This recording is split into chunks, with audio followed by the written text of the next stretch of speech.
A história começa em uma grande cidade, que está sob ataque de um grande lobo, classificado como Rank S. Os moradores pediram ajuda à equipe presa de dragão, para se livrar desse lobo porque eles estavam vivendo em um estado de medo. Quando a equipe estava esperando pelo lobo, ele atacou o garoto Kurt e o empurrou para longe. Então o líder da equipe, chamado Golnova, pediu a uma moça chamada Bandana para jogar uma corda no lobo. Ela conseguiu amarrar o lobo, mas não segurou por muito tempo. O lobo então puxou a corda que Bandana estava segurando, fazendo com que ela batesse nas paredes e se machucasse. Então rapidamente uma mulher que é um mago de suporte lançou um feitiço de cura em Bandana para que ela pudesse continuar lutando. A garota atacou o lobo novamente e conseguiu amarrá-lo com sucesso dessa vez. Golnova então acendeu sua espada e atingiu o lobo, derrotando ele, o que deixou as pessoas muito felizes após a morte do lobo. A equipe presa de dragão foi para uma casa para comer, e enquanto Golnova estava comendo, ele jogou comida no chão e disse que ninguém nessa vila faz comida boa. Ele então pediu ao garoto Kurt para preparar um pouco de comida para ele. O garoto já estava indo preparar a comida quando de repente, Bandana disse que esse vai ser o último dia que eles provarão a comida do garoto. Ele perguntou por que ela disse isso, então Golnova disse a ele que isso significa que Kurt está expulso do time. Kurt respondeu dizendo que não fez nada de errado, quando Golnova disse que isso é o problema. Ele não consegue fazer nada e não consegue nem matar um monstro fraco. A mulher suporte disse ao rapaz que qualquer time no mundo consiste em 4 pessoas e precisamos recrutar um mágico com habilidades especiais e muito boas. A garota Bandana explicou que precisam expulsar alguém do time, e será o garoto porque ele é um fardo inútil para eles. O garoto Kurt pediu a Golnova para mantê-lo com eles, mas o líder do grupo chutou ele para longe e o derrubou. Depois que Kurt deixou a cidade e viajou para outro lugar, ele se mudou para procurar um emprego. Ele entrou em uma casa chamada Estação de Trabalho Halo. Uma funcionária perguntou se ele queria um emprego ou se ele queria contratar alguém. Ele respondeu dizendo que está procurando por um emprego. A funcionária disse que precisa saber seu nome e também idade. Ele conta que seu nome é Kurt Rockhans e tem 15 anos. A funcionária perguntou ao rapaz se ele tinha feito algum trabalho antes. Ele disse que fazia parte da equipe presa de dragão e fazia algumas tarefas tediosas trabalhando para eles, mas eles o expulsaram. A moça ficou surpresa e perguntou se essa equipe foi promovida recentemente. O garoto respondeu que sim. Então ela disse que isso fará seu arquivo parecer bom o suficiente porque ele trabalhou com essa equipe. Kurt pensou consigo mesmo que as pessoas olhariam para ele positivamente por causa de seu trabalho anterior com a presa de dragão. A garota disse que agora vai verificar suas aptidões para ver quais talentos ele tem. O garoto ficou animado, então ela começa a dizer que há muitas classificações começando com a G e terminando com a letra S, que é a mais alta. Pessoas com poucas técnicas e habilidades costumam ficar nas classes mais baixas. A moça então informou o garoto que todos os seus talentos são de nível G, e ele não era qualificado para nada relacionado a aventureiros, o que decepcionou muito o rapaz. A funcionária disse a ele que não perca a esperança, pois existem alguns empregos também como ferraria e alquimia. Mas esses testes levarão cerca de uma semana para serem feitos. Agora Kurt disse a ela que não tem dinheiro. A moça então disse tudo bem e ela entende a situação. Então ela perguntou se ele poderia levantar aqueles sacos de areia ali. Kurt se levantou e tentou levantar o saco, mas ele estava se sentindo sem energia. No entanto, ele conseguiu levantar o saco, porém era muito pesado para ele. A moça disse a ele que já estava bom e o informou que era possível trabalhar na construção civil. Ele respondeu dizendo que estava tudo bem e disse que concordava. Kurt se mudou para um novo emprego e conheceu seu chefe, que disse que após examiná-lo, já que eles estão sofrendo com a escassez de mão de obra, então ele contaria com o garoto para fazer esse trabalho. Ele mandou o garoto fazer concreto e também consertar o muro, avisando que ele voltaria em 3 horas e disse que o garoto precisa trabalhar bem para receber um pagamento. Então ele saiu. E Kurt consertou as paredes, o que acabou surpreendendo muito o chefe, que perguntou ao rapaz o que ele fez. Kurt então começou a se desculpar, dizendo que ficou sem concreto e não conseguiu terminar o resto. O patrão perguntou ao rapaz como ele lidou com as partes superiores da muralha. O garoto respondeu que juntou o concreto e o direcionou com esse pedaço de madeira. O patrão ficou bravo e continuou sem entender nada. Então após isso ele perguntou por quanto tempo ele quer trabalhar aqui. Kurt respondeu que espera ficar aqui por pelo menos uma semana. O patrão disse que o trabalho já é o suficiente para hoje. Entregando o dinheiro, ele conta que era tudo que ele tinha hoje e que iria pagar o resto do salário mais tarde. O garoto perguntou ao chefe se ele tem mesmo certeza de dar essa quantia imensa de dinheiro. O cara respondeu que está tudo bem e que ele mereceu. Nesse momento o garoto pensa que ele realmente fez um bom trabalho e então disse ao chefe que faria o seu melhor amanhã. O garoto consertou uma grande parte da muralha e então o patrão disse a ele que não precisa mais dele depois de hoje. Kurt disse que faz apenas 3 dias que ele está trabalhando aqui. O cara respondeu que o garoto Kurt não deixou nenhum trabalho para os pobres trabalhadores que estavam trabalhando com ele e ele estava fazendo o trabalho sozinho e não deixando nada para eles fazerem. Ele contou ao garoto que ele é muito rápido e disse ao rapaz que sua patente poderia ser Rank S e que ele deveria estar trabalhando na capital do reino e não nesse lugar pobre. Recebendo o resto de seu salário, Kurt pensa que seu chefe apenas queria se livrar dele, tanto que até mesmo pagou. A cena muda de volta para casa onde a funcionária conversa com o rapaz que esse trabalho não deu certo para ele e ainda faltam 3 dias restantes para os outros exames de emprego. Uma moça apareceu gritando que estava procurando um trabalhador. A funcionária foi até essa moça e perguntou o que ela queria. A mulher disse que queria um trabalhador para minerar, mas se nada aparecesse nas minas, eles não seriam pagos. A funcionária então disse à senhora que isso não estava certo. Os trabalhadores deveriam receber por seu trabalho. Kurt se aproximou da moça e disse a ela que queria esse emprego e que ele tinha trabalhado nas minas em sua aldeia. A funcionária então disse ao garoto que era possível que ele nunca fosse pago. A moça disse à funcionária que ela queria uma pessoa musculosa e um pouco baixa, e não um moleque magrelo como ele. A funcionária então disse para a moça que ela teria que pagar 10 moedas de prata. Então com isso a mulher conta que iria se contentar com esse garoto e pediu que ele a seguisse. Kurt então saiu seguindo a moça desconhecida. A funcionária está preocupada pois o garoto é bonzinho demais. Uma outra garota deu para a funcionária chamada Kishel o pagamento a ser depositado na conta de Kurt.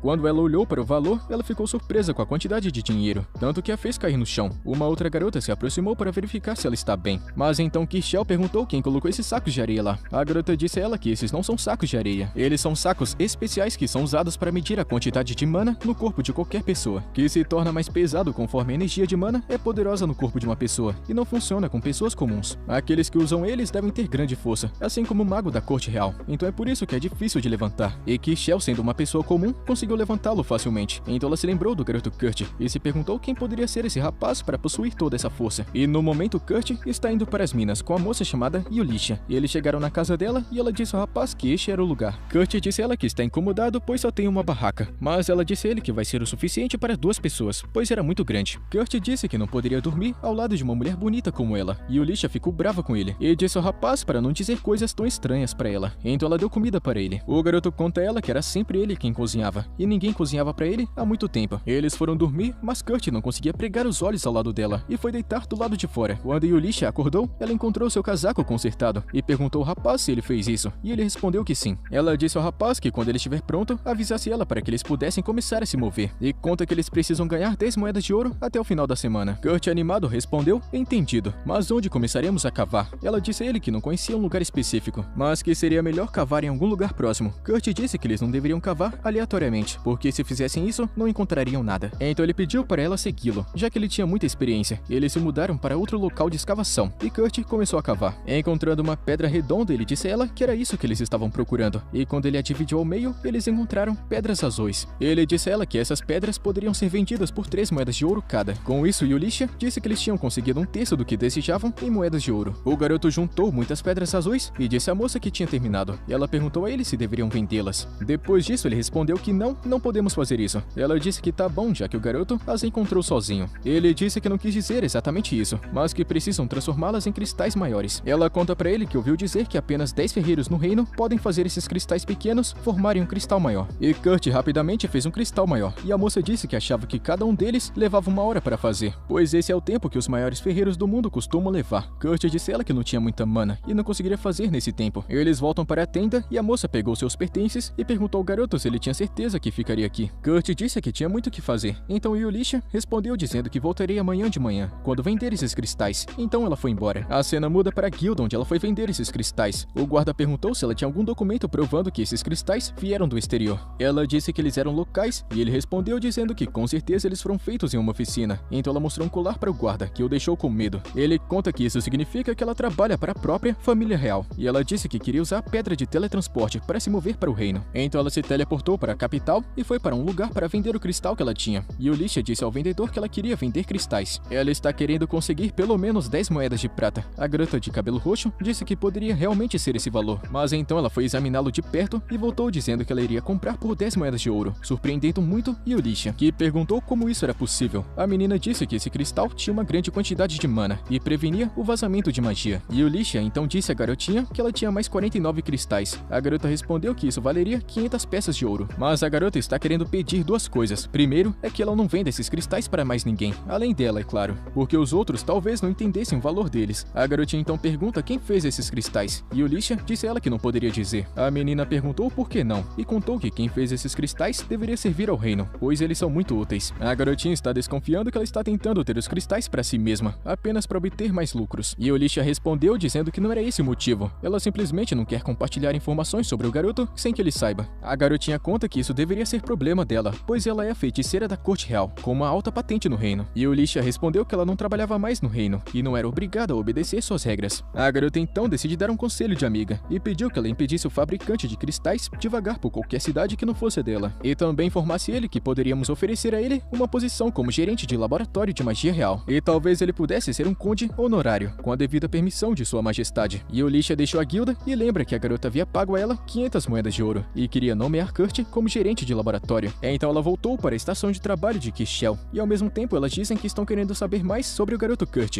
Yulisha perguntou a ela quem esse garoto é de verdade, mas Kishel disse a ela que ela não poderia revelar segredos dos clientes. Mas então Yulisha puxou o colar da família real e leu o arquivo de Kurt, dizendo que ele era um membro da equipe presa de dragão. Kishel conta que ele foi trabalhar na construção, mas não ficou por mais de 3 dias. No entanto, seu salário foi altíssimo, o que surpreendeu bastante Yulisha. Então Kishel a informou que ele consertou todas as paredes sozinho, em pouco tempo. Yulisha disse que era natural que ele fosse demitido, já que ele estava acabando com a chance dos outros trabalhadores de ganhar dinheiro. Então ela pediu a Kishel para depositar esse dinheiro na conta de Kurt e disse a ela para não compartilhar nenhuma informação sobre o garoto com ninguém. Mais tarde ela foi se encontrar com o rapaz e ficou surpresa ao descobrir que ele havia construído uma casa para eles. Ela perguntou o que era isso. Kurt respondeu que ele construiu enquanto ela estava fora da cidade. Ela perguntou ao rapaz o que ele achava de construir uma casa inteira em uma noite. Ele disse a ela que as pessoas costumavam fazer isso o tempo todo em sua terra natal. E também pergunta se ela achou esse tempo estranho, pois para ele é muito normal. Mas ela pensa que fazer tudo nesse tempo não é normal para ninguém. Em seguida, eles se sentam dentro da casa, e Yulisha lembra que uma de suas amigas está procurando contratar Kurt como mago real. Se ele concordar, ele basicamente será tratado como nobreza. O salário imenso também faz parte do pacote. Kurt não consegue entender a ideia de que alguém realmente iria oferecer algo tão grande para ele, mas ela jura que é verdade. Ela pergunta o que ele planeja fazer, e para sua total surpresa, Kurt diz que vai apenas recusar. Ela está chocada porque recusar uma posição de mago real é simplesmente loucura, mas Kurt diz que não sente que ganhou o direito de ser colocado acima de qualquer outra pessoa. Na verdade, ele ainda quer voltar para a presa de dragão e ser o garoto escravo deles novamente. E falando da equipe, eles estão lá fora sendo completamente destruídos por algum monstro de árvore. As chamas de Golnova são completamente inúteis por algum motivo. Então ele grita com a maga suporte para curá-lo, mas ela está tentando isso há um tempo. Porém, sua cura não está funcionando e ninguém sabe o porquê. Em desespero, Golnova diz ao seu novo recruta para lançar um feitiço de fogo, mas simplesmente o cara não sabe nem usar magia de fogo, o que a propósito deveria ser o trabalho de Golnova. Sem Kurt por perto para unir o time, todo seu ritmo é destruído. Bandana é a única que parece que percebeu quão realmente ruins eles são. De volta para Kurt, ele ainda está trabalhando com Yulisha nas minas de pedras preciosas, e ele então diz a ela que localizou uma veia realmente sólida ontem, o suficiente para continuar cavando por um tempo. Yulisha aprecia a animação do garoto, mas ela se preocupa que ele esteja se esforçando demais. Depois de tudo que ele fez no dia anterior, Kurt, sendo bonzinho como sempre, ignora e diz que está tudo bem. Ele dormiu 6 horas e isso acaba impressionando Yulisha, e agora ele está tentando calcular como diabos ele tinha tempo para construir uma maldita casa e ainda conseguir descansar um pouco, mas Kurt quebra totalmente a dúvida dela e pensa que ela está brava por ele ser um preguiçoso. Ele então se desculpa e diz que vai compensar a moça. Ela sabe que provavelmente deveria sentar com ele e explicar o quão insanamente forte ele realmente é, mas ela ainda não sabe como diabos vai começar essa conversa. Então, em vez disso, os dois pegam seus equipamentos e vão para a mina para desenterrar mais joias. Kurt então leva Yulisha para o local que ele examinou antes para ela, que parece como um velho pedaço de floresta, mas Kurt conta que tem um buraco bastante promissor bem abaixo. Ele dá a ela um aviso bem estranho, não cabe mais do que 500 metros, como se isso fosse algo que você pode fazer por acidente com uma picareta e pouco tempo livre. Antes que ela possa questioná-lo mais um pouco, Kurt se vira para sair, e quando ela pergunta para onde ele está indo, ele diz que tem outro local de escavação em mente, e que eles se encontrarão novamente mais tarde. Então ele começa a trabalhar, e ela passa o dia inteiro cavando sem parar, e quando o sol se põe, ela finalmente encontra um pedaço enorme de topázio, e ela está emocionada, e já que ela deu todos os lucros das gemas mágicas anteriores para Kurt, porque ele as encontrou, dessa vez é tudo dela. Ela poderia pedir a ele para transformar a gema em uma pedra mágica e provavelmente triplicar o valor, mas algo nela a impede. Ela não quer tirar vantagem dele porque ele já fez o suficiente. Ainda assim, a curiosidade supera tudo. Ela sai para verificar Kurt e, embora ela estivesse esperando que ele exagerasse como sempre faz, o que ela encontra vai muito além disso. O moleque não apenas cavou, ele construiu uma rede inteira de túneis subterrâneos em apenas 8 horas. Em seguida, Kurt aparece do túnel parecendo um pouco chateado. Ele diz que a escavação foi um fracasso, porque ele só conseguiu pegar uma pequena quantidade do material que ele realmente estava procurando, e diz que todo o resto é apenas lixo, e que ele está planejando jogar fora. Ela dá uma olhada dentro do carrinho, esperando entulho e porcaria, mas em vez disso, ela encontra metal brilhante, que nem de longe pode ser considerado lixo. Ela pergunta o que é isso, e o garoto responde dizendo que é apenas minério de mitril. Aparentemente, em sua cidade natal, essa coisa era tão comum que era jogada fora, assim como ervas daninhas. A moça Yulisha apenas olha para ele, incapaz de processar as palavras que saem de sua boca. Ela agora está morrendo de vontade de saber onde esse cara cresceu. Então ela pergunta o que ele estava procurando. Kurt puxa uma pequena pedra brilhante e diz a ela que esperava encontrar oricalco. Ele só desenterrou o suficiente para encher uma pequena caixa, mas isso é mais do que o suficiente. Essa coisa é literalmente chamado de metal dos deuses. Uma mísera grama dele vale uma fortuna, e Kurt acabou de encontrar uma caixa inteirinha, como se não fosse grande coisa. Nesse momento, Yolisha decide encerrar a mineração por hoje, e diz a Kurt que o topázio vai cobrir seus impostos, e assim, seu pequeno contrato está oficialmente encerrado. O que significa que Kurt agora tem que procurar emprego novamente. O garoto ainda está sem saber que sua conta bancária está entupida com mais ouro do que a maioria dos nobres vê em vida. Enquanto ele estava indo para a agência, Kurt acaba esbarrando em Bandana, e ele fica muito feliz em vê-la, e pergunta o que atrás aqui. É quando ela diz que não faz mais parte da presa de dragão, mas há uma pequena história por trás disso. Então descobrimos que depois que sua última missão deu completamente errado, Golnova saiu furioso para um restaurante 5 estrelas e muito chique, em busca de uma refeição decente. O problema é que não importa o quão bom o lugar seja, tudo tinha um gosto ruim comparado à comida do garoto Kurt. Golnova perdeu totalmente o controle, destruiu o lugar inteiro e saiu sem pagar. Depois ele foi com Bandana em um beco e ela disse que ele foi longe demais, mas Golnova está furioso demais para escutar. Ele está obcecado e tudo que ele quer é uma comida parecida com a que Kurt fazia. Ele diz a Bandana para rastrear Kurt e arrastá-lo de volta, mesmo que ela tenha que quebrar todos os ossos daquele moleque. Ele está completamente desequilibrado e em vez de discutir, Bandana apenas rouba seu cristal de teletransporte e sai correndo. E enquanto ele está fugindo, ela vê os guardas da cidade correndo ao lado. Realmente Golnova será preso por destruir aquele restaurante. E para piorar as coisas, a maga de suporte também foi convocada pela igreja. Ou seja, o líder do grupo está sozinho. Bandana diz que isso significa que a presa de dragão está acabada. Ela não compartilha todos os detalhes confusos sobre Golnova perder a cabeça, mas ela dá a ele o suficiente para entender. Kurt está claramente chateado ao saber que a equipe acabou. Ele ainda estava na esperança de que poderia voltar para eles algum dia. Então Kurt explica que ele realmente admirava Golnova. Parece que o garoto não percebeu o quão idiota e arrogante ele realmente era. Então ele conta que perder a chance de trabalhar com ele novamente o deixa triste. Bandana está pensando que Golnova era apenas um disfarce, uma desculpa para ela ficar perto e de olho em Kurt. De qualquer forma, já que o garoto já estava a caminho do escritório da guilda, Bandana acha que ele está procurando emprego. Uma de suas amigas dirige uma oficina e tem precisado de ajuda extra ultimamente. Ela é tão poderosa e respeitada quanto um nobre. Ela pergunta se Kurt está interessado em aceitar o trabalho, e é claro que ele diz que está. Então Bandana lhe entrega um mapa que aponta na direção certa e o envia para sua próxima aventura. E depois de um tempo, Kurt chega no local que Bandana marcou para ele e pensa que isso aqui não se parece com uma oficina, e sim apenas uma casa normal. Não há nada de especial ou mágico por aqui. Ele bate na porta da frente e, para sua surpresa, ele é atendido por uma pequena elfa. Por um segundo, Kurt fica surpreso pensando que esta aqui é o mestre, mas a garota rapidamente esclarece as coisas. Ela não é o mestre, apenas a sua assistente. O nome dela é Michelle e ela parece muito feliz em vê-lo. Kurt diz que está aqui por causa do trabalho, e Michelle fica agindo como se fosse a melhor notícia que ela já ouviu. Ela diz que tem estado muito ocupada ultimamente e que realmente gostaria de um par de mãos extra. Ela o deixa direto na cozinha e no momento em que ele entra, ele sente um cheiro forte de podridão, uma mistura de coisas mofadas e esgoto. Michelle imediatamente se desculpa, dizendo que o lugar é um desastre. Tudo isso é porque seu chefe a fez trabalhar sem parar, então ela não teve tempo para arrumar. Antes que Kurt pudesse responder, uma voz de algum outro lugar da casa grita o nome de Michelle e ela sai correndo, deixando Kurt sozinho no campo de batalha e pede a ele para limpar, nem que seja um pouquinho. Não é exatamente o aprendizado mágico que Kurt tinha em mente, mas limpar não é difícil para ele. Então ele arregaça as mangas e começa a trabalhar. Cerca de meia hora depois, a cozinha está impecável. Kurt fez sua parte, mas Michelle ainda não voltou para lhe dar mais instruções. Então ele começa a andar pela casa para descobrir o que fazer a seguir. Ele se depara com uma sala em um dos corredores e bate na porta. Uma garota lá dentro manda ele entrar. Quando ele abre a porta, ele não estava pronto para o que viria a seguir. Uma garota quase nua, agindo como se fosse a coisa mais normal do mundo. Kurt imediatamente entra em pânico e pede desculpas, caindo fora o mais rápido possível. Mas ela fica com essa cara de paisagem, agindo como se não fosse grande coisa. Ele rapidamente explica que está apenas procurando por Michelle, e a garota calmamente diz que provavelmente ela está no porão. Kurt está prestes a sair novamente, mas algo o impede. Ele percebeu uma marca estranha em sua barriga, uma muito escura e não natural. Imediatamente ele percebe que isso é uma maldição. Ele pergunta se ela o deixaria examiná-la e ela concorda sem hesitar. Kurt se ajoelha ao lado dela e gentilmente coloca a mão sobre a marca, tentando sentir a profundidade da maldição. Maldições como essa geralmente bagunçam os órgãos internos, e ele imagina que comer deve ser muito doloroso para ela, mas por incrível que pareça, seu estômago não parecia muito danificado. Ele escutou a barriga dela roncando, e ao escutar isso, Kurt se oferece para voltar para a cozinha e cozinhar algo para ela. Em outro lugar, Yolisha está sentado com a garota que comprou as joias, chamada Mimiko, para conversar sobre toda a situação dos minérios que Kurt encontrou. O maior de tudo é que ele não apenas os encontrou sozinho, é que ele nem sequer processou em cristais de grau mágico dessa vez, e mesmo assim eles continuam sendo avaliados em mais de 50 mil moedas de ouro. Esse tipo de valor está começando a preocupar seriamente Yolisha. Então ela fala com Mimiko e pergunta o que aconteceria se o mundo descobrisse do que Kurt é capaz. E se alguém o sequestrasse e usasse ele como sua mina de ouro pessoal. Na pior das hipóteses, ele pode acabar com uma faca nas costas porque as pessoas o enxergam como muito perigoso para se ter próximo. Mimiko então vira a pergunta de volta para Yulisha e pergunta o que ela exatamente está planejando fazer com o garoto. Ela então explica que está pensando em registrá-lo como mestre ateliê, e isso dará a ele reconhecimento e proteção o suficiente para impedir que as pessoas mexam com ele. Ela planeja ficar por perto como seu guarda-costas, mas o único problema é o próprio Kurt, pois ele é completamente cego em ver o seu próprio talento. E pior ainda, ele continua pensando que ele não é nada especial, e se ela não agir rápido, ele vai acabar em um mundo de problemas, só porque ele não sabe o quão raro ele realmente é. Enquanto isso, de volta à oficina, Kurt acabou de cozinhar uma tigela quente de mingau para a garota misteriosa que ele encontrou antes. Naquele momento, Michelle, também a mestra ateliê, Ofélia, vem caminhando do porão. As duas congelam no mesmo instante que dão de cara com a cozinha, que não está só impecável, como também tem um cheiro incrível. A mestra Ofélia olha para isso totalmente confusa. Ela aponta para o fogão e pergunta sobre a comida. Então Kurt apenas diz que ficou sabendo que elas estavam com fome, então ele preparou algo. A expressão de Ofélia muda um pouco quando ela percebe de qual garota ele está falando. Ele imediatamente faz Kurt jurar que não vai falar com ela novamente. Kurt concorda, mas não entende o real problema. Depois disso, Ofélia agradece pela ajuda e entrega a ele 3 moedas de prata e diz que ele pode ir para casa por hoje. Kurt olha para o dinheiro completamente chocado. Ele acha que é muita coisa apenas por limpar uma bagunça e fazer uma refeição rápida. Mas ela insiste e diz que ele mereceu cada pedacinho e pede que ele volte amanhã. Pouco tempo depois, Ofélia então leva a tigela de mingau para o quarto da menina e a lembra que ela deve ficar fora da vista de estranhos. Ainda assim, como Kurt não parece perigoso, Ofélia acha que provavelmente vai ficar tudo bem dessa vez. A garota ainda não tocou na comida, então Ofélia se oferece para prová-la, para ver se tem veneno. Mas a garota balança a cabeça porque não há necessidade disso. Mesmo que ela tenha passado pouco tempo conversando com Kurt, ela teve um pressentimento de que ele não é do tipo que faz algo para ferir os outros. E honestamente, com o quão longe a maldição se espalhou, um pouco de veneno não faria nenhuma diferença agora. Ela passou a vida inteira questionando todos ao seu redor, mas só dessa vez ela quer colocar sua fé em alguém. Ofélia fica quieta por um momento, e então deixa ela ir na frente. Mas logo depois que a garota Lizzie dá a primeira mordida, ela começa a suar muito, e de repente cai no chão. Ofélia fica em pânico, e ela tem certeza absoluta de que Kurt a envenenou. Ela já está se preparando para matá-lo, mas então Lizzie se levanta, como se nada tivesse acontecido, e diz que se sente incrível, e que a maldição desapareceu completamente. Ofélia fica ali congelada se perguntando o que aconteceu. Essa maldição estava muito avançada, o tipo de coisa que leva anos de pesquisa e uma equipe de especialistas para enfraquecer, quanto mais desfazer. Mas ela simplesmente desapareceu, e tudo que foi preciso foi a porcaria de uma tigela de mingau. Enquanto isso, a organização sombria que amaldiçoou a garota está realizando uma reunião de emergência. Eles acabaram de receber a notícia de que sua maldição foi suspensa, e agora todo o seu plano de assassiná-la silenciosamente foi por água abaixo. E já que o seu plano falhou, agora eles estão se preparando para tomar medidas extremas. Mais tarde naquela noite, Ofélia e a garota Lizzie entram na loja de Mimiko com algo muito urgente. Lizzie puxa o capuz para trás e no momento em que Mimiko e Yulisha veem ela, as duas se curvam e a reconhecem imediatamente. Ela é a terceira princesa do reino. Ofélia conta que alguém colocou uma arma mortal para amaldiçoar Lizzie. Elas ainda não sabem quem está por trás disso, mas considerando que Lizzie é a única criança nascida da união de Sua Majestade Real e a princesa Françoise de Gurumako, sua existência é basicamente o tratado de paz entre os dois reinos. Então se alguém quisesse reacender esse conflito, ela ainda seria o alvo principal. Mimiko está aliviada que Lizzie sobreviveu, mas ainda surpresa sobre como essa maldição foi quebrada. Lizzie então diz que foi um homem chamado Kurt. No momento em que Yulisha e Mimiko escutam esse nome, suas expressões mudam instantaneamente e elas ficam de boca aberta.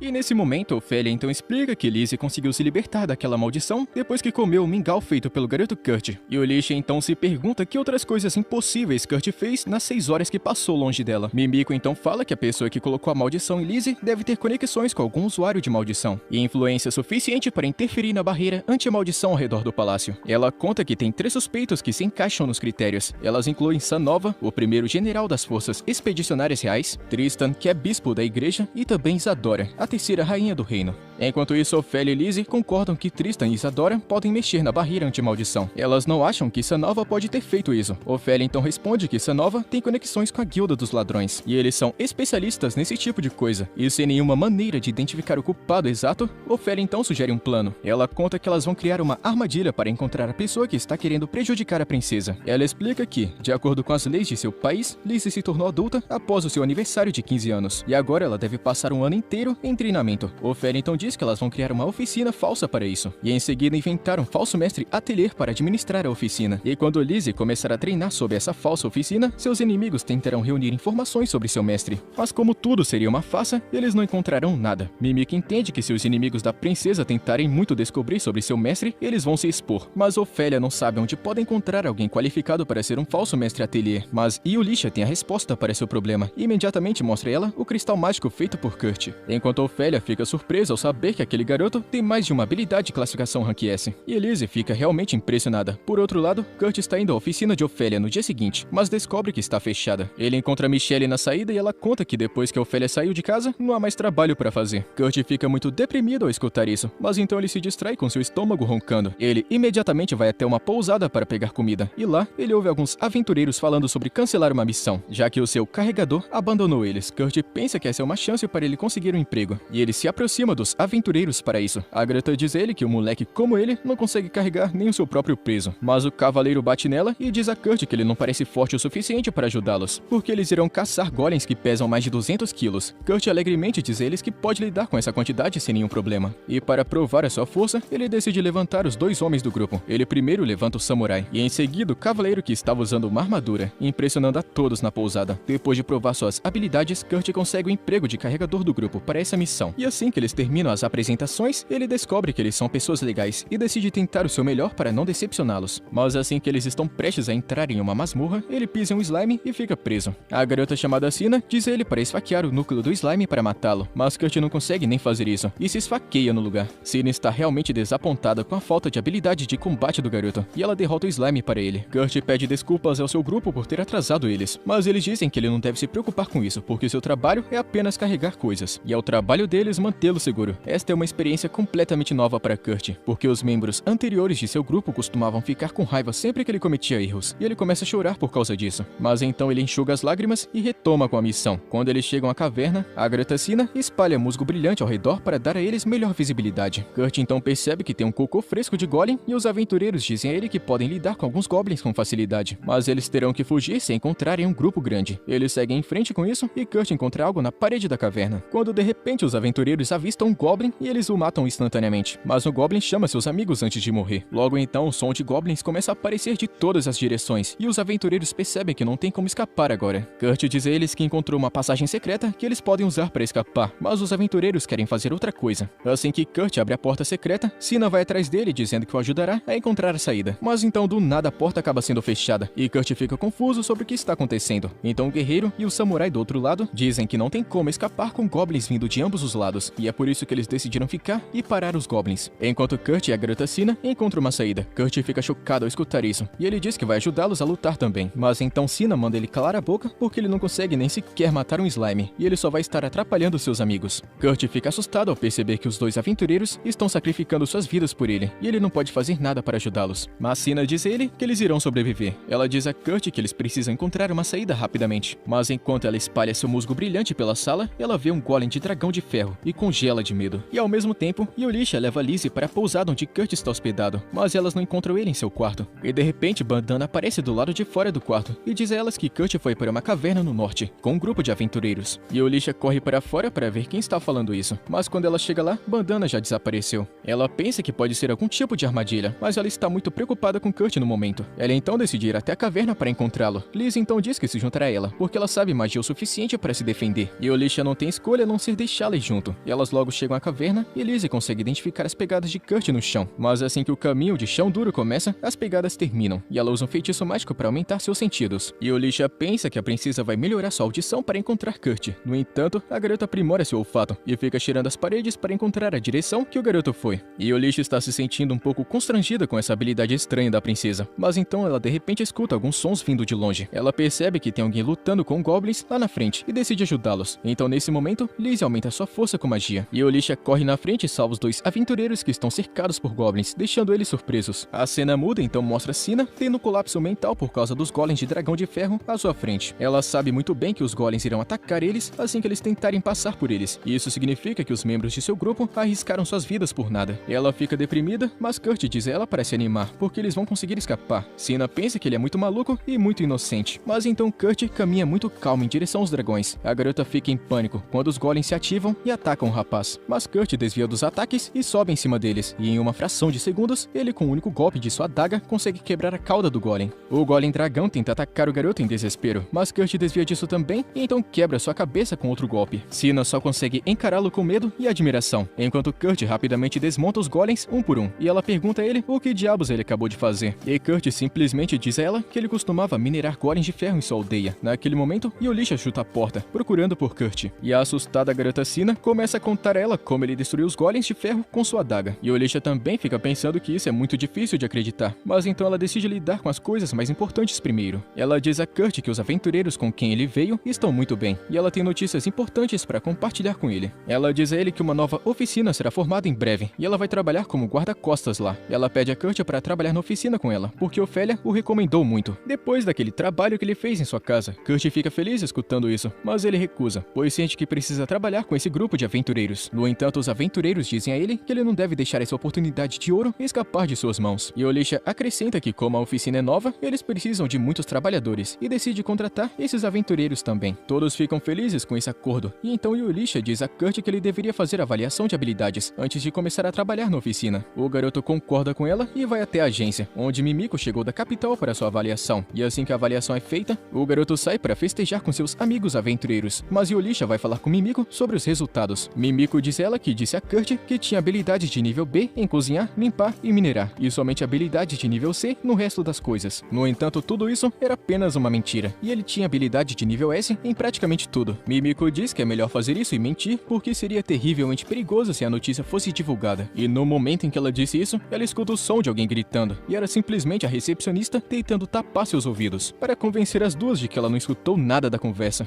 No dia seguinte, o grupo viaja para a cidade onde a oficina vai ser estabelecida. No entanto, Yulisha nunca mencionou quem seria o mestre, então Kurt está muito ansioso para conhecer essa pessoa. Yulisha também não pode revelar a verdade, então ela começa a inventar desculpas na hora. E nesse ponto, a garota Sina já percebeu que Yulisha não trouxe seu grupo apenas por generosidade, e como ela começou a agir de forma estranha quando Kurt perguntou sobre o mestre, Sina já está começando a ficar muito desconfiada. Eles se aproximam da cidade e Kurt de repente percebe que é o mesmo lugar onde ele consertou o muro. E como ele ainda acredita que seu antigo patrão mandou ele embora porque ele não era um bom trabalhador, ele se sente deprimido em voltar para esse lugar. E depois Yulisha leva o grupo para onde a oficina deveria estar. Mas chamar isso aqui de oficina não faz nem um pouco de sentido, pois o que eles estão olhando é apenas um pedaço de terra vazio. E eles dizem que não podem fazer nada com apenas um pedaço de terra sem nada. E Yulisha sabe disso perfeitamente. Então ela diz a eles que eles ficarão em uma pousada, enquanto Kurt termina de construir a oficina. E ela pergunta se ele pode terminar a tarefa até o final do dia, mas construir uma oficina inteira em um único dia é totalmente absurdo, até mesmo para Kurt. E ele responde que pode construí-la em 3 dias, e Yulisha garante que ele pode levar o tempo que for necessário, pois ela não quer apressá-lo. E se ele precisar de materiais adicionais para a oficina, ele não deve hesitar em pedir a ela. Kurt, satisfeito com isso, já tem uma lista de itens em mente, então ele escreve e pede que Yulisha obtenha tudo isso, que inclui coisas muito estranhas como ametista safira e penas de grifo, o que faz Sina se perguntar por que diabos Kurt vai precisar desses materiais para construir uma oficina. Só que Yulisha sabe muito bem que é melhor não duvidar dele, então ela simplesmente garante que vai fazer o possível para coletar tudo. Embora pode levar algum tempo, o que significa que ele terá que esperar até cerca de 2 dias. Kurt está completamente de acordo com isso. A garota Sina ainda não consegue se livrar da sensação de que algo está errado, e Yulisha está começando a notar sua desconfiança. Embora elas fiquem fingindo que está tudo bem, Yulisha então chama o grupo para ir até uma pousada, para deixar o garoto Kurt trabalhar em paz. Mas antes de partirem, ela lembra o garoto de fazer pausas e comer bem, fazendo o rapaz prometer voltar à pousada quando anoitecer. Enquanto isso, depois que os outros chegam à pousada, Yulisha junta eles para compartilhar algo importante. O irmão de Sina, chamado Kans, e o espadachim Danzo acreditam que Kurt era apenas um moleque comum, mas Yulisha sabe que não pode esconder a verdade para sempre, principalmente porque a garota Sina já viu de perto algumas habilidades extraordinárias de Kurt. Sina fica pressionando ela para esclarecer quem esse garoto realmente é, mas primeiro Yulisha insiste em dizer quem ela é. Ela segura o brasão da família real e explica que é uma aventureira que já trabalhou para eles, e que a garota sentada na frente deles é na verdade a terceira princesa do reino. Todos ficam atordoados com essa revelação. O aventureiro Kans pensa que deveria se levantar e cumprimentá-la adequadamente, mas Lizzie diz a ele que não há necessidade. Ela está atualmente mantendo sua identidade em segredo, então ela pede que eles continuem tratando ela como qualquer garota normal. A garota Sina se pergunta se isso significa que Kurt também faz parte da realeza, mas Yulisha conta que ele não faz parte, e ela ainda não tem ideia sobre a origem do garoto, mas o que ela sabe é que todas as suas habilidades relacionadas ao combate são de classificação baixa, enquanto todas as outras habilidades que ele tem são de classificação S. Eles ficam sem palavras depois que ouviram que a habilidade do garoto é Rank S, pois é algo considerado mítico, mas ao ver as habilidades de Kurt, isso realmente faz sentido. Yulisha explica que o nível real de habilidade de Kurt está sendo escondido por enquanto, então ninguém tem permissão para discutir isso com outras pessoas, nem mesmo o próprio Kurt sabe a verdade. Yulisha e Mimiko enganaram o rapaz alegando que ele era apenas Rank B. No entanto, Kurt é quem se tornará o novo mestre dessa oficina, mas Yulisha não tem planos de revelar isso a ele tão cedo. Sina se levanta em uma explosão de raiva e grita com ela, incapaz de entender o porquê de enganar o garoto dessa maneira. Yulisha responde responde que Kurt provavelmente não acreditaria nela, mesmo se ela revelasse a verdade. Ela tenta defender suas ações, dizendo que está apenas tentando proteger Kurt, porque se as suas habilidades fossem conhecidas pelas pessoas erradas, elas poderiam tirar vantagem dele. Mas na visão de Sina, é Yulisha quem está explorando o garoto, e ela não tem resposta para isso. Então ela simplesmente fica quieta, enquanto Sina olha para Kans, querendo não fazer parte dessa situação mentirosa. E após uma discussão, Danzo pede um pouco mais de informações. Então Liz explica que há poucos dias atrás, Kurt conseguiu quebrar uma maldição mortal que havia sido lançado sobre ela. E ele fez isso usando nada mais do que uma tigela de mingau. Agora, alguém está mirando eliminar a vida da princesa Liz, que é a verdadeira razão pela qual toda essa oficina de mestre foi criada. O objetivo é atrair os assassinos e descobrir quem está por trás de tudo. E claro, Kurt está completamente sem saber disso. Embora possa parecer muito egoísta envolver Kurt em seu problema, sem o garoto sequer saber, Liz e também Yulisha realmente se importam com o garoto e nunca deixariam que qualquer mal acontecesse com ele. Liz pergunta se eles estariam dispostos a manter esse segredo e colaborar com eles para garantir a proteção de Kurt. Danzo fala que, como aventureiros, eles não têm a obrigação de seguir as ordens de um membro da realeza, mas como Kurt é amigo deles, eles farão de tudo para mantê-lo seguro. Kans compartilha o mesmo sentimento e Liz fica aliviada por tê-los fazendo parte de seu plano. No entanto, a garota Sina está pensando que essa devoção parece um pouquinho exagerada, considerando que eles só conhecem Kurt há 2 dias. Nesse momento, Yulisha diz que entende muito bem como Sina está se sentindo, porque ela está falando sobre Kurt como se eles se conhecessem há vários anos. Mas a realidade é que ela só conhece o garoto há 6 dias, e ela ainda está lutando para entender tudo o que ela viu ele fazer nesse curto espaço de tempo. A garota diz que precisa fazer uma caminhada para clarear a mente, antes de fazer qualquer decisão, e enquanto ela está fora, ela acaba indo em direção ao local de trabalho de Kurt, pensando que ele merece saber a verdade sobre o quão poderoso ele realmente é. Mas para sua completa surpresa, em apenas algumas horas que eles ficaram fora, o garoto já conseguiu terminar de estabelecer toda a base para a oficina. Ela pergunta se ele realmente fez tudo isso sozinho, e Kurt responde que sim. Ele acha que esse nível de trabalho é normal, especialmente porque Yulisha disse a ele que ele é de classificação B. Mas a garota fica pensando que não tem como um rank B ou um trabalhador de alto escalão ter feito algo assim em tão pouco tempo. O entendimento de Kurt sobre cargos está completamente confuso. O garoto conta que construir uma dúzia de casas em um único dia era bastante normal para as pessoas em sua aldeia. Do ponto de vista de Kurt, ele ainda está trabalhando muito mais devagar do que deveria. A garota ainda se sente desconfortável com Yulisha mandando Kurt construir a oficina, então ela decide perguntar se ele se sente incomodado por ter tanto trabalho empurrado para cima dele. Mas ele responde que não tem razão alguma para ele se sentir chateado, porque ele realmente gosta de fazer esse tipo de coisa. Quando ele fazia parte de um grupo de heróis, eles ficavam sem parar chamando ele de inútil e o expulsaram. Mas nesse lugar, as pessoas realmente reconhecem o quão valioso ele é. E para ele, isso já é mais do que ele merece. Enquanto isso, Danzo espera na praça da cidade por uma reunião importante com o informante, que por obra do destino é simplesmente Bandana. Antes, o grupo de Danzo só trouxe Kurt com eles porque seu homem carregador havia adoecido. Acontece que o carregador era secretamente um espião, que se infiltrou no grupo de Danzo com o objetivo de sabotar eles por dentro. Ao que parece, ele foi recrutado por um bando de aventureiros rivais, com ciúmes do sucesso do grupo de Danzo. E esse traidor já foi localizado por Bandana. Ela entregou a ele instruções preciosas sobre onde encontrá-lo, deixando Danzo livre para fazer o que quiser. Danzo então compensa ela pelo bom trabalho, e naquela mesma noite, ele vai até uma taverna. Sentado em uma das mesas, aparece um cara muito furioso, porque a garçonete lançou um olhar de nojo quando ele tentou tocá-la. Seu plano para eliminar o grupo de Danzo terminou em um fracasso total, mas ele já tem outro esqueminha preparado. Ele descobriu que o grupo de Danzo está envolvido em uma oficina, que está ligada à terceira princesa, o que significa que atrapalhar eles agora pode ser extremamente lucrativo. Então Danzo do nada fala com uma voz séria, perguntando se ele está saboreando sua última bebida. No momento em que ele reconhece a voz de Danzo, ele entra em pânico e foge. Em uma tentativa desesperada de escapar correndo pelo beco, ele de repente acaba tropeçando em um fio transparente e cai no chão, enquanto Danzo se aproxima em um ritmo muito calmo e sério. No começo, Danzo havia achado o comportamento do homem muito estranho, quando do nada ele havia dito que estava doente para aquele trabalho de mineração, mas agora está tudo claro para ele. Tudo fazia parte de uma armação. O traidor safado tenta agir como um idiota, fingindo que não sabe do que Danzo está falando, mas é tarde demais para isso. Danzo tira sua espada da bainha e a balança em direção ao pescoço do traidor, apenas para se segurar no último momento e escolher poupar a vida do traidor. Danzo prefere não sujar as mãos de sangue, então ele avisa o homem para ficar longe dele e de seus amigos, caso contrário, da próxima vez, ele não vai ter misericórdia. Danzo então se afasta e de trás de uma esquina vemos Bandana assistindo tudo. Ela está desapontada que Danzo não matou o cara, que provavelmente pode ser um problema no futuro. Então agora ela tem que acabar com esse cara pessoalmente. Mas antes que ela possa agir, duas figuras misteriosas encapuzadas aparecem do nada e começam a arrastar o cara para longe. Bandana identifica imediatamente como agentes do Esquadrão Fantasma, a unidade secreta pessoal de Mimiko. Ela se pergunta por que o mago da corte real estaria envolvido nesses assuntos. De repente, seu corvo mensageiro chega, entregando uma carta. A mensagem do seu chefe está informando ela sobre a maga de suporte Malefice. Bandana está desapontada, mas ela tem ordens claras para deixar essa operação em paz. E como não tem mais nada para ela fazer aqui, chegou o momento dela ir para a cidade natal de Kurt. A maga de suporte Malefice está em uma situação terrível, pois ela foi capturada e agora está preso dentro de um círculo mágico. Enquanto isso, de volta na cidade, Danzo e Kanza acordam na manhã seguinte e ficam completamente surpresos com a oficina que Kurt construiu. E não apenas isso, mas ele de alguma forma encontrou tempo para plantar árvores. E eles se perguntam como diabos ele fez essa vegetação crescer tão rápido. Mas enquanto os outros estão surpresos, a princesa Liz está ocupada fantasiando sobre se casar com Kurt e viver aqui com ele pelo resto de sua vida. Então Kurt sai para cumprimentar a todos e convida eles para entrarem. Ele dá a eles um pequeno passeio pela casa, incluindo a entrada principal, os 2 andares do porão e o sistema de purificação de água que ele mesmo criou com as joias mágicas. Ele até construiu quartos para todo mundo, junto com uma sala especial reservada para o mestre. E falando nisso, Yolisha ainda não revelou quem é o mestre, e ela não está pronta para dizer a Kurt que ele é o único destinado a preencher esse papel. Então ela aparece com uma desculpinha sobre o mestre estar muito ocupado no momento. Então ela rapidamente tenta mudar a conversa perguntando a Kurt qual é o seu quarto. Mas a autoestima do garoto está tão baixa que ele acha que não merece um quarto, já que tudo o que ele faz é apenas fazer tarefas domésticas. Ele estava planejando apenas dormir em um armário de vassouras na cozinha, mas todos imediatamente se recusam a deixar isso acontecer. Eles dizem ao garoto para usar o quarto que ele fez para o mestre, já que ninguém vai usá-lo agora, mas leva 2 horas inteiras para convencer o rapaz a concordar com isso. E Yolisha pergunta a Kurt se ele é capaz de colocar uma barreira ao redor da casa para manter as maldições longe, mas como Kurt nunca tentou criar magia de barreira antes, ele não está tão confiante de que conseguiria fazer isso. Então Yolisha percebe que vai ter que confiar nos feitiços de barreira que Mimiko havia preparado antes, e ela acaba passando a noite inteira colocando eles pela casa. O último selo precisa ser colocado diretamente na frente do quarto de Lizzie, então Yolisha se aproxima para pendurá-lo, mas quando Lizzie escuta passos do lado de fora da porta, ela pensa que é Kurt que está tentando entrar de fininho no quarto dela, então ela corre para recebê-lo de braços abertos. Mas quando ela vê Yolisha, ela fica realmente desapontada, porque estava ansiosa para passar a noite na cama com Kurt. E Yolisha manda ela parar de pensar em coisas tão estranhas, e avisa Lizzie para não poluir a inocência do garoto, porque sabendo quão ansioso o garoto está para ser útil, se ela o pedisse para dormir com ela, ele provavelmente concordaria. E na manhã seguinte, Kurt está ocupado preparando o café da manhã para todo mundo, quando Lizzie sai vestindo apenas um avental e Yolisha dá uma bronca nela por tentar seduzir Kurt. Mas Lizzie responde que está tudo bem, já que ela está usando roupas por baixo. De qualquer forma, quando a refeição está pronta, todo mundo se junta ao redor da mesa e todo mundo acaba amando a comida que Kurt cozinhou. Falando dele, Yolisha pergunta por que ele não está com eles. A princesa Lizzie se lembra de Kurt dizendo que queria limpar alguma coisa, porque alguém havia pichado as paredes da mansão. Ela rapidamente pensa que ele provavelmente estava se referindo aos feitiços de barreira que ela tinha colocado. Apagar poderosos feitiços de barreira com um simples pano deveria ser impossível, mas é de Kurt que estamos falando. Então Yolisha se apressa para avisar a ele. Mas infelizmente ela chega tarde demais, pois Kurt já havia apagado todos os feitiços de barreira e ele ainda acredita que eram apenas grafites comuns. Ele está completamente sem saber das tentativas de assassinato por meio de maldições em Lizzie, já que Yolisha não disse a ele nem sequer isso. Agora Lizzie está totalmente exposta a maldições mais uma vez, e Mimiko não está perto para criar novos feitiços de barreira, e Yolisha está perdida sobre o que fazer a seguir.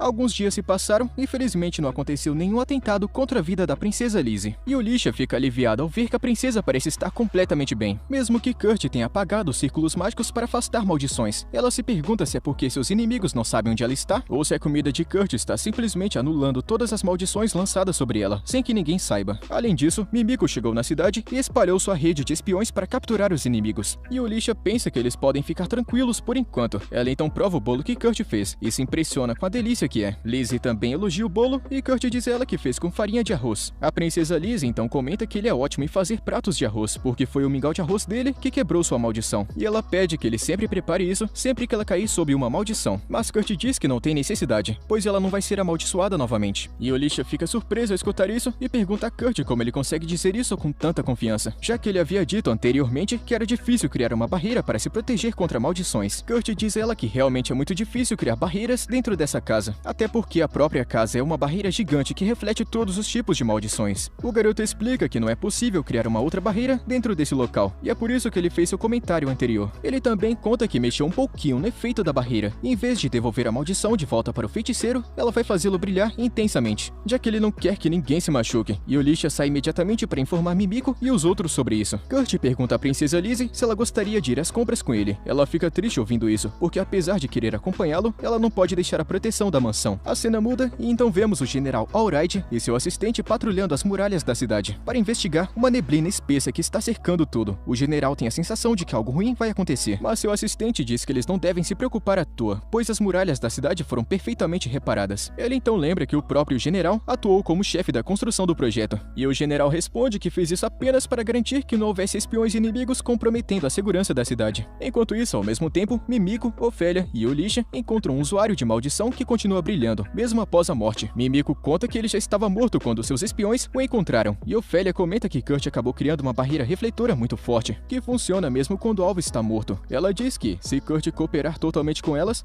poderão resolver o problema em apenas um único dia. Mas Ulisha é contra, pois ela não está querendo colocá-lo em perigo. De repente, o alarme da cidade dispara, enquanto um grande exército de monstros esqueletos se aproxima das muralhas. O general e seu assistente entram em pânico ao verem isso, mas rapidamente reúnem os soldados. O general Alraide decide ficar para trás e defender a cidade com a própria vida, pedindo ao seu assistente que ajude as pessoas a evacuarem. Mas de repente, os esqueletos se chocam contra a muralha e desaparecem. Todos estão confusos com o que está acontecendo, e até mesmo Ulisha e as outras acabam recebendo relatório por meio de seus espiões. E Ulisha de repente percebe que aqueles monstros estão desaparecendo após serem absorvidos pelo lado oeste da muralha, que era a parte que Kurt havia reparado. Logo, a primeira onda de monstros é completamente absorvida pela muralha. No entanto, mais deles chegarão em breve. A responsável pelo ataque é a Malefice, a curandeira do antigo grupo de Kurt, que foi exilada pelo bispo da igreja após a prisão do líder de seu grupo. Malefice tentou explicar que não tinha nada a ver com o caso, mas o bispo disse a ela que suas ações envergonharam a igreja. No entanto, ele deu a ela uma chance de se redimir e também de ser promovida para sacerdotisa oficial. Malefice estava muito ansiosa para saber mais, e o bispo então serviu em uma taça um vinho caríssimo, antes de contar sobre sua missão. Assim que ela bebeu o vinho, o bispo disse que a sua missão era ajudá-lo a assassinar a terceira princesa Lizzie. Ela ficou atordoada ao escutar isso, e no instante seguinte, o bispo disse a ela que o vinho estava amaldiçoado, e que agora ela não poderia consumir nada além de água, a menos que ela mate a princesa Lizzie, e em até um mês ela morrerá de fome. Então Malefice aceitou a missão, acreditando que deveria seguir as ordens do bispo, pois ele era um representante do deus deles. No entanto, ela logo percebeu que o bispo havia feito um acordo com o demônio para assassinar Lizzie, mas já era tarde demais para fazer alguma coisa. Atualmente, o demônio está absorvendo seu poder mágico para invocar mais esqueletos, e a princesa Lizzie foi escolhida como sacrifício. No dia seguinte, Ulisha conta a Lizzie e Kurt sobre os ataques dos monstros esqueletos que estão vindo das ruínas próximas. Ela conta que, no momento em que os esqueletos tocaram a muralha, eles foram destruídos, e Kurt responde que em sua aldeia, esqueletos se purificam ao tocar paredes. E Ulisha nem se impressiona mais escutando isso, mas sabe que Kurt consertou apenas um terço da parede, e que o restante está fraco contra os esqueletos. De repente, ela tem uma ideia, e diz a Lizzie e Kurt para ficarem na mansão, enquanto ela vai até as ruínas, para destruir a origem dos monstros. O garoto se oferece para ir com ela, mas Ulisha diz que ele nem sabe lutar e que sua principal função é proteger a princesa. Ela então vai até um cômodo e retira os cristais mágicos feitos por Kurt, porque seu plano envolve usá-los contra os inimigos. Depois disso, Ulisha leva Mimico e Ofélia para o quartel dos cavaleiros, onde Alraide está ocupado elaborando uma estratégia para defender a cidade. Ele fica surpreso ao ver que tem tantas pessoas importantes aqui, e Ulisha diz a ele que todos estão aqui para manter a princesa Lizzie segura, e que ela vai até o ponto de origem dos inimigos, e ordena que o general Alraide distraia os monstros e abra caminho até as ruínas, para que ela possa lidar com a fonte do problema. Ele diz a ela que é muito perigoso, mas Ulisha mostra os cristais mágicos e conta que eles serão suficientes para resolver o problema. Todos concordam em seguir o plano dela, mas ele decide invadir as ruínas junto com Ulisha, deixando a defesa da cidade nas mãos de seu assistente. Eles vão até os portões da cidade e acabam encontrando uma enorme horda de monstros mortos-vivos à sua frente, e Ulisha ordena que todos fechem os olhos, enquanto joga um cristal mágico neles. E no momento em que o cristal encosta no zumbi, ele libera uma intensa explosão de luz, purificando instantaneamente todos os monstros na área. Até mesmo Ulisha se impressiona com a eficácia do cristal mágico, mas ela não tem tempo a perder, e imediatamente parte para enfrentar os inimigos. De volta à oficina, nosso garoto se pergunta como ele pode ajudar seus amigos a lidar com o problema dos monstros. Ele se lembra de um mestre ferreiro em sua aldeia, e pensa que se ele conseguir criar armas como as dele, talvez ele possa ajudar em alguma coisa. Então ele começa a forjar uma espada curta, mas ele não fica satisfeito com o resultado. Quando ele está prestes a se livrar da espada, Lizzie aparece procurando por ele, e ela está muito curiosa sobre a espada que ele está segurando, e Kurt diz a ela que não ficou tão bom quanto ele esperava, mas ela pode ativar um feitiço mágico quando segurado acima da cabeça. A garota conta que gostou muito da espada, então Kurt decide dar de presente para ela. A princesa o agradece por isso, mas Kurt acha que sua gratidão é falsa. Percebendo que ela está realmente assustada com o que está acontecendo, ele decide finalmente perguntar se tem alguém querendo matá-la. E Lizzie fica muito desanimada escutando isso, e confirma respondendo que sim, dizendo que está causando muitos problemas a seus amigos só por causa de sua presença. Ela diz que mesmo agora, Ulisha foi até as ruínas para deter os inimigos que estão querendo matá-la. E o garoto Kurt de repente se lembra que ruínas são um lugar perfeito para os grafiteiros desenhar nas paredes. Ele está pensando que o cara que está querendo matá-la matá-la é o pequeno monstro grafiteiro sobre o qual Yulisha falou ontem, aquele que colocou um monte de símbolos na porta do quarto de Lizzie, e o garoto se pergunta se ele é tão fraco que nem consegue lutar contra ele. A princesa Lizzie então diz que também quer lutar contra seus inimigos, para que seus aliados não tenham que arriscar suas vidas. O garoto concorda com ela porque ele também se sente inútil estando aqui. Ele diz a Lizzie que eles deveriam ir até as ruínas e derrotar o monstro eles mesmos, mas ela não tem tanta certeza sobre isso. Ela conta que os monstros cercaram a cidade de todas as direções, mas o garoto conta que eles sempre podem encontrar novas maneiras de chegar às ruínas e lidar com esses inimigos.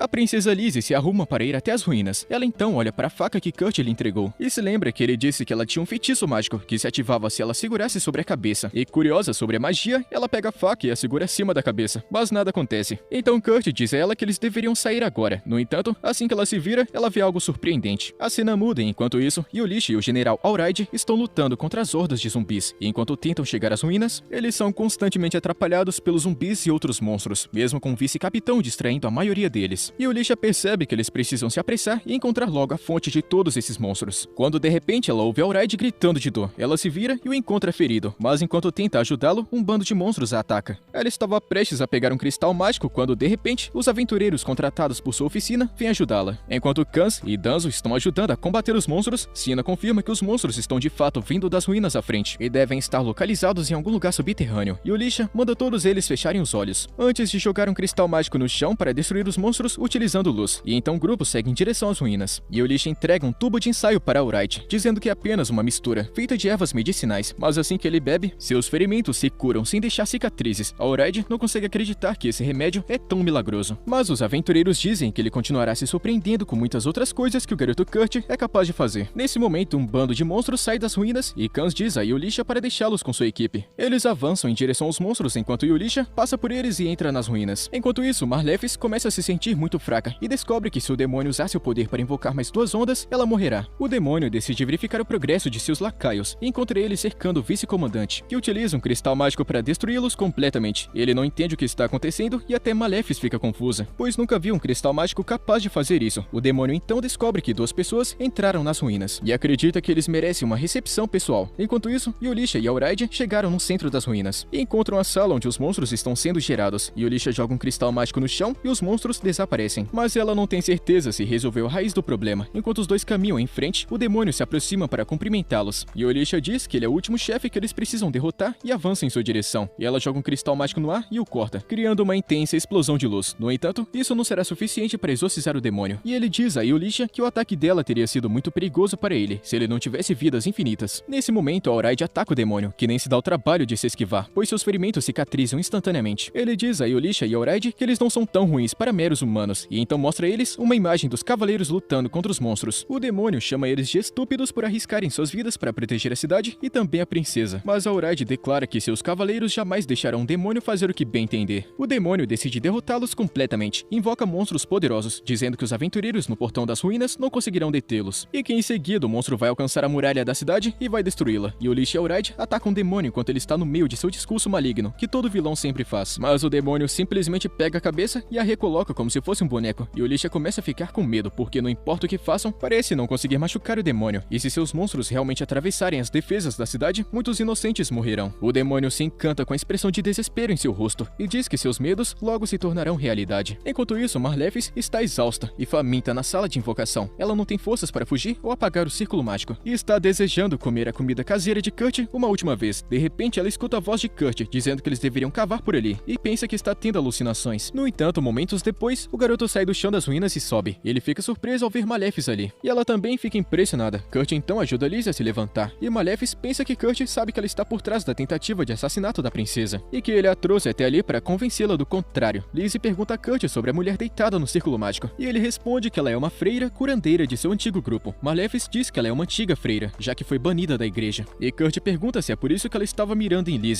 Maleficus decide contar a verdade, que o bispo da igreja está por trás de tudo isso, mas Kurt nem escuta e pergunta pergunta se ela por acaso enlouqueceu por ter sido demitida e começou a desenhar círculos estranhos por toda parte. Marlefis fica confusa sem entender nada, mas Lizzie escuta tudo e percebe que o verdadeiro inimigo é o bispo. Kurt dá uma bronca em Marlefis por ter pichado tudo em sua mansão, e Lizzie agradece o rapaz por ter ficado bravo por ela e se impor. Marlefis nem entende o que os dois idiotas estão falando, e então Kurt pergunta a ela onde está Yulisha, porque ela já deveria ter vindo aqui para limpar tudo. Marlefis diz a ele que ela está lá em cima, e Kurt decide encontrá-la. Ele diz a Lizzie para ficar aqui porque estaria mais segura, mas ela também se oferece para subir e se encontrar com Yulisha. Ela diz a Kurt que ele não precisa se preocupar, pois quem a está atacando está bem ali. Sem falar que ela também tem a faca que Kurt deu a ela antes. Enquanto a princesa vai embora, Marlefis se pergunta o quão idiota Kurt pode ser para mandá-la para a morte. Mas então ele prepara um esfregão para limpar o círculo mágico. Marlefis está pensando que ele não consegue, mas Kurt consegue limpar o círculo mágico com apenas uma única passada, quebrando o feitiço de prisão. O demônio também sente que sua magia foi quebrada, e ao mesmo tempo, ele é forçado a se esquivar do ataque de Yulisha. Tudo porque agora ele não é mais invencível. Ambos percebem isso e Yulisha tenta usar o cristal mágico contra ele, mas o demônio rapidamente consegue afastá-lo de sua mão. O demônio declara que vai matá-los rapidamente, mas nesse momento, a princesa Lizzie chega e todos ficam chocados ao vê-la, mas o demônio não perde tempo e apunhala a garota com um ataque certeiro no coração. Lizzie cai no chão e Yulisha entra em pânico. O demônio ri, dizendo que a princesa foi estúpida o suficiente para ajudá-lo a completar seu trabalho, mas nesse momento o corpo de Lizzie se transforma em borboletas feitas de luz. Todos ficam confusos com o que está acontecendo. Então a verdadeira Lizzie aparece atrás de Yulisha. O demônio não consegue acreditar que acabou de atacar uma ilusão, pois ela se parecia bastante como uma humana de verdade. E Lizzie diz que é por causa da faca que Kurt fez para ela. Ela conta que a faca tem o poder de criar ilusões perfeitas que podem enganar absolutamente qualquer um. O demônio rapidamente ataca de novo, mas acaba que era mais uma ilusão. A verdadeira Lizzie aparece bem ao lado do cristal mágico e o quebra, restando apenas os estilhaços. O demônio grita de dor, enquanto a luz o destrói. Kurt escuta os gritos lá embaixo e se pergunta o que diabos está acontecendo. Enquanto isso, os monstros invocados pelo demônio também desaparecem, imediatamente após a sua morte. E todos se sentem aliviados. No entanto, Yulisha está furiosa com Lizzie por arriscar sua vida e vir até as ruínas. A princesa se desculpa dizendo que sentiu que precisava fazer alguma coisa, e então Yulisha diz que não precisa se desculpar porque ela realmente salvou a pele deles. O general Raid concorda com ela e agradece a princesa por ter salvo sua vida, mas ela pede para ele parar de agir de um jeito tão formal. Ela diz que todos fizeram um ótimo trabalho protegendo a cidade e promete recompensá-los. E a Raid imediatamente pede uma grande quantidade de álcool para festejar com seus amigos. E de volta ao porão, o garoto Kurt termina de limpar o círculo mágico e Marlefis sente muita fome por causa da maldição lançada sobre ela. O garoto escuta seu estômago roncando e oferece alguns bolinhos de arroz que ele fez. Marlefis pensa que vai vomitar logo depois de comer por causa da maldição, mas ela quer provar a comida de Kurt uma última vez. Ela dá uma mordida no bolinho de arroz e descobre que está incrivelmente delicioso. E no momento seguinte, sua maldição também desaparece. Ela não consegue acreditar, mas agora tudo faz sentido para ela, como Kurt conseguiu simplesmente apagar o círculo mágico. Ela percebe que era Kurt quem estava protegendo o grupo o tempo todo e que eles não deram valor à sua bondade. Ela começa a chorar lágrimas de arrependimento e pede desculpas a Kurt, que diz a ela que está tudo bem, já que ela aprendeu a lição. Nesse momento, Lizzie e também Yulisha chegam lá, e antes que possam alcançar Marlefis, dois espiões de Mimico surgem do buraco para prendê-la. E enquanto a levam embora, Marlefis espera que Kurt a defenda, mas ele apenas promete levar o pão favorito dela enquanto ela estiver na prisão. Após isso, nosso garoto e a princesa Lizzie se encontram, e Yulisha não consegue acreditar que esses dois pirralhos sem noção salvaram sua pele. De qualquer forma, ela abraça Kurt e conta que eles deveriam ir para casa. Mais tarde naquele dia, uma festa é organizada para todos os cavaleiros, e eles continuam comendo sem parar. O garoto fica preocupado porque ele cozinhou a comida e, para ele, parece que os cavaleiros estão se forçando a comer. Ele se pergunta, nervoso, se deveria preparar algo diferente, mas Aured diz que ele não precisa se preocupar, pois a comida é tão deliciosa que os cavaleiros não conseguem se concentrar em mais nada. Kurt fica feliz ao ouvir isso e acha que seu antigo chefe de construção é um cara legal. No entanto, quando ele descobre que ele é, na verdade, o general da cidade, fica completamente chocado. Aured pergunta se ele gosta da cidade, e Kurt responde que a ama de verdade, porque é um lugar agradável. E ele responde que a razão por trás disso deve ser porque ele é um general muito bom em administrá-la. Mas aí então seu assistente chega e diz que Aured é péssimo em trabalhos administrativos. Aured apenas cutuca ele, fazendo o cara ficar em silêncio. E então de repente começa o show de fogos de artifício. Todos ficam hipnotizados com a beleza, e o garoto Kurt fica feliz em ouvir os elogios. De repente Aured e seu assistente percebem que seus ferimentos da batalha de hoje cicatrizaram, e Kurt pergunta por que eles estão tão surpresos. Em sua terra natal é muito comum que ferimentos graves desapareçam logo após uma boa refeição. Logo em seguida, o garoto Kurt e os outros pegam uma carruagem para chegar a uma vila próxima, mas ele adormece durante a viagem e acaba sonhando com sua infância. 10 anos atrás, quando ele era apenas uma pequena criança em sua misteriosa vila, ele conheceu uma garota dragão, filha de um mercador viajante que costumava visitar sua vila. O jovem Kurt, animado, foi falar com ela, mas ela não respondeu. Não importa o que ele fizesse, ele estava prestes a chorar quando, de repente, a garota chamada Hilda disse que seu pai pediu a ela para não falar com as pessoas dessa aldeia, porque elas são esquisitas e ela pode pegar alguns hábitos estranhos delas. Ela conta que estava apenas falando em voz alta para si mesma, e Kurt ficou muito feliz em saber que ela estava pelo menos lhe dando um pouco de atenção. Logo eles se tornaram bons amigos e Hilda esqueceu completamente o conselho de seu pai e começou a brincar com Kurt. Eles montaram em um golem até as montanhas próximas, já que Kurt estava querendo mostrar uma flor com as cores do arco-íris. Mas Hilda desceu antes dele e comeu algumas frutas vermelhas que pareciam saborosas. Infelizmente, as frutas eram venenosas. E ela imediatamente caiu no chão. Kurt correu para perto dela e descobriu o que havia acontecido. Mas felizmente, ele sabia como criar um remédio para o veneno. Determinado a salvar Hilda, ele criou o remédio e decidiu alimentá-la com um beijo. Assim que ele chega nesse ponto do sonho, Yulisha pede que ele acorde, pois eles já chegaram no seu destino. Yulisha então vai falar com o chefe da aldeia, que está muito apavorado com a falta de água na aldeia. Ele conta que eles não têm o suficiente para beber e nesse ritmo não conseguirão cultivar alimentos para se alimentar. Yulisha dá uma olhada no mapa e percebe que tem um gigantesco reservatório de água na aldeia próxima e que eles podem conectá-lo. O chefe da aldeia, desesperado, diz a ela que tentou, mas a aldeia vizinha se recusou a compartilhar água com eles. E agora, eles estão precisando confiar no poder de sua oficina para salvar a todos. Yulisha retorna à pousada depois disso e encontra Danzo de guarda, enquanto todos os outros subiram a colina para ajudar um velho domador de pássaros com sua dor nas costas. Yulisha está achando isso estranho e muito exagerado, mas não é da sua conta. Ela diz a Danzo que vai até a aldeia vizinha para negociar sobre água, mas ao chegar lá, descobre que eles também estão em péssimo estado, pois suas reservas de água estão quase esgotadas. Enquanto Yulisha consola o chefe da aldeia, que chora sem parar, um grupo de aldeões vem correndo para informá-la sobre uma emergência no topo da colina. Ela corre rapidamente para lá e encontra um gigantesco lago. Ela corre até Sina e fica confusa sobre por que os aldeões estavam chorando por causa de água, já que eles têm um lago tão grande. Eles dizem que o lago não estava lá alguns momentos atrás, e quando Kurt se aproxima deles com um sorriso, Yulisha rapidamente entendeu o que está acontecendo. O garoto conta que estava cuidando de alguns pássaros e que eles pareciam estar com sede, então ele tirou um pouco de água do solo. Ele pergunta a Yulisha se ela terminou sua missão, e antes que ela possa responder, os chefes das duas aldeias chegam. Eles se ajoelham e agradecem a Yulisha por salvá-los tão rapidamente. Ela tenta dizer que não precisa disso tudo, e Kurt está achando Yulisha incrível por ter resolvido o problema só no tempo que ele perdeu para cavar o poço. Com isso, o grupo retorna à base, e os aldeões presentearam eles com alguns ovos. Kurt começa a pensar no que fará com eles, e ao mesmo tempo, a princesa Lizzie está visitando a casa de um nobre chamado Margrave Takon. Enquanto comem e conversam um pouco, a princesa está lembrando que Takon tem autoridade e poder equivalente ao de um duque, mas suas finanças nem sempre estão nas melhores condições, então ele precisa contar com ajuda externa. Ele também tem ótimas conexões com reinos vizinhos e quer conquistá-la para fortalecer ainda mais sua posição. A garota Lizzie precisa ser mais esperta que ele para derrotar Takon em seu próprio jogo, e diz que hoje ela não veio até aqui como princesa, mas como representante de sua oficina. Takon diz que ouviu dizer que eles usaram pedras mágicas capazes de eliminar todos os monstros num raio de 500 metros. Lizzie sabe que ela está apenas tentando obter informações sobre Kurt, então ela diz que as pedras não eram tão poderosas quanto os rumores faziam acreditar. E Takon rapidamente muda de estratégia. Ele diz que a cidade onde todos estão morando ainda não tem nome. Lizzie conta que o governador decidirá o nome da cidade assim que ele for nomeado, e é a missão de Takon escolher o governador. Mas ele diz que está com dificuldades para encontrar a pessoa certa para o cargo, pois a cidade fica perto de um território demoníaco, e os cavaleiros de lá também são muito difíceis de controlar, e é por isso que ele quer nomear o mestre atelier de sua oficina como governador. E a princesa Liz entra em pânico ao escutar isso, porque Kurt ainda nem sabe que ele é o próprio mestre atelier, e se ele se tornar governador, ele terá que se declarar publicamente. Ela diz que não pode decidir esse assunto sozinha, e Takon responde que isso é muito estranho. Como ela está aqui representando o mestre atelier, ela deveria ter o poder para fazer o que quiser. A princesa acaba entrando ainda mais em pânico ao escutar isso, e o general Oraide acaba apoiando a sugestão de Takon e nomear o mestre atelier de sua oficina como novo governador, pois ele não sabe que eles estão falando sobre Kurt. Lizzie ainda tenta fazer Takon mudar de ideia, mas ele então pergunta se por acaso existe alguma falha na mentalidade do mestre que o torne inadequado para esse cargo. Ao escutar isso, a princesa Lizzie fica irritada e declara que o mestre é a pessoa mais habilidosa e nobre desse mundo. Mas só depois de falar é que ela percebeu que foi enganada e que Takon conseguiu o que queria, através da psicologia reversa. Voltando para a mansão, a princesa Lizzie conta a Yulisha o que aconteceu e acaba levando uma bronca por ter sido tão inocente e descuidada. A princesa está se sentindo mal com isso, mas não havia como ela deixar alguém humilhar o nome de Kurt. Ela então pergunta a Yulisha onde é que Kurt está, e ela simplesmente responde que ele está criando um filho. Lizzie entra em pânico ao saber que Kurt tem um bebê, mas ela está pronta para adotá-lo para ficar ao lado do garoto para sempre. E Yulisha dá um suspiro vendo essa garota desesperada por um namorado, e lembra que eles conseguiram alguns ovos por ajudar aquela vila, e que um deles acabou chocando. Então Kurt está cuidando dele agora mesmo. Lizzie fica aliviada ao escutar isso. Então Yulisha diz que conhecendo Kurt, um pássaro que bota ovos de ouro vai sair daquele ovo. Lizzie concorda com ela, e nesse momento, elas escutam Kurt gritando para mostrar o que saiu do ovo. E por outro lado, Mimiko está exausta com a papelada e relatórios de seus espiões. Ela descobre que o bispo que fez o acordo com o demônio foi assassinado dentro da igreja, o que a faz acreditar que ele não era realmente quem estava por trás dos acontecimentos. Mimiko ainda não matou Maleficus porque queria mantê-la viva para Kurt, e falando no garoto, ela recebe um relatório sobre o que nasceu do ovo dele, e perde completamente a cabeça ao descobrir o que é. E de volta à mansão, Lizzie e Yulisha vão ver o que saiu do ovo, e não conseguem acreditar no que estão vendo. Kurt está segurando segurando uma garota exatamente igual a ele nos braços, e Yulisha imediatamente convoca uma reunião. E todos ficam chocados ao ver Kurt segurando uma pequena garota. Ele diz que ela saiu do ovo já com essa aparência, o que deixa eles ainda mais surpreendidos. A garota então começa a brincar com Kurt e o chama de papai. E então Yulisha decide dar a notícia ruim. Ela diz que até mesmo alguém como Kurt deveria saber que humanos não nascem de ovos, e ele sabe disso. E Yulisha diz que a garota provavelmente é um monstro que se disfarçou para enganá-lo. E Yulisha conta a Kurt que a garota com certeza o matará. E também a todos os outros se não lidarem com ela agora mesmo. Mas ele se recusa a deixá-la ir. E Yulisha tira a garota dele, mas Kurt a agarra pelo braço, dizendo que a garota não é uma criatura maligna e que ele pode criá-la. E Yulisha se recusa a se deixar levar por suas palavras. Mas então a garotinha chama ela de mamãe, e ela imediatamente se apaixona e fica toda derretida. Ela começa a imaginar uma vida de casada com Kurt, mas Lizzie, furiosa, tira ela dessa imaginação maluca. Ela pega a garota pelos braços e quando ela chama de mamãe também, Lizzie perde os sentidos e a deixa cair. Mas por sorte, Sina pega, e a menina chama ela de irmãzona, o que a deixa feliz também, enquanto Lizzie e Yulisha tentam fazer com que a menina chame elas de mamãe de novo. Guns impede elas, dizendo que seu grupo também vai ajudar na criação da garota e vai garantir que ela não se torne uma pessoa ruim. E Yulisha não consegue dizer não a isso depois de tudo que aconteceu e concorda em deixar a garota ficar. Lizzie conta que eles deveriam dar um nome a ela agora, e eles começam a pensar imediatamente. Tanto Lizzie quanto Yulisha estão querendo que o nome da garota seja uma mistura de seu nome com Kurt, mas quando a garota acorda, chamando pela mamãe, as duas correm para perto dela e esquecem suas diferenças. Elas estão dispostas a fazer um acordo agora. E Kurt fica impressionado com a capacidade da garota de trazer paz a todo mundo, e ele recomenda que a chamem de Akuri, pois na língua de sua aldeia significa uma área que conecta 3 pontos, e a garota está conectando eles 3. Tanto Lizzie quanto Yulisha gostaram da ideia e aprovaram essa escolha de nome. Eles chamam a garota pelo novo nome, e Akuri fica encantado ao escutar isso.